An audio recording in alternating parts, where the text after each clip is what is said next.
Oh, so I was walking through the Jewel, you know, going down the canned goods aisle. Yeah. Well, I was just looking at all these foods, you know, all processed and packaged and labeled and lined up like a great wall of food, you know. Sounds like a supermarket, all right.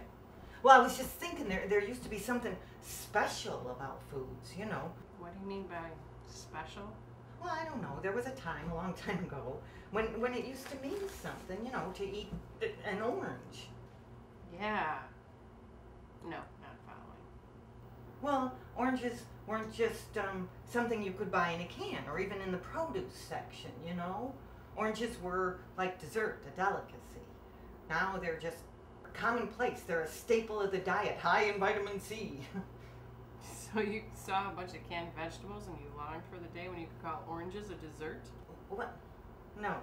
I'm just saying that oranges weren't always commonplace. They were rare. They had to be grown in certain climates. They still come from Florida as far as I know. Well, yeah, you're absolutely right. But, you know, it used to be expensive to transport them, you know, to get them up north. And you never knew which fruits were going to make the trip. And beyond that, they were only around in certain seasons. It was practically a sign of class if you had an orange. So this is all about the downtrodden proletariat finally being granted the same rights to fruits and vegetables? I don't think you get what I'm saying at all. No, I get what you're saying. I guess I just don't get why you're saying.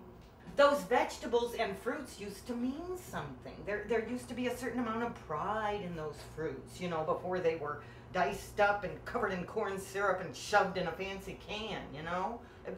You used to trade your lettuce with Frances down the street because she had the best cucumbers. No, I never did that. Farming used to be a craft that you could be proud of. It wasn't a corporate farm. It was my farm. It was Billy Bob's farm, you know, and people took pride in what they grew. You know, I grew this. I planted this. I harvested this. I loved this. Everything is mass produced. Also, we don't have to try very hard. Look, private farming fell by the wayside of a free market economy. They found faster ways to make a bigger profit. You just don't get what I'm trying to say at all. No, I guess I don't. Everything is the same. Mass produced and mass marketed to a bland pulp. Bland pulp. Everything that was exquisite and great in this world has been, you know, taken for granted by people who process it and package it and label it and produce it and produce it and produce it, everything. So that, you know, the world has been handed the same canned fruit 1,000,000 times and we keep right on eating it. What do you want me to say then? That this country is full of people who take their comforts for granted? No. Well, then? I don't know what I want you to say. I guess I just wanted to complain. Congratulations. You are an American.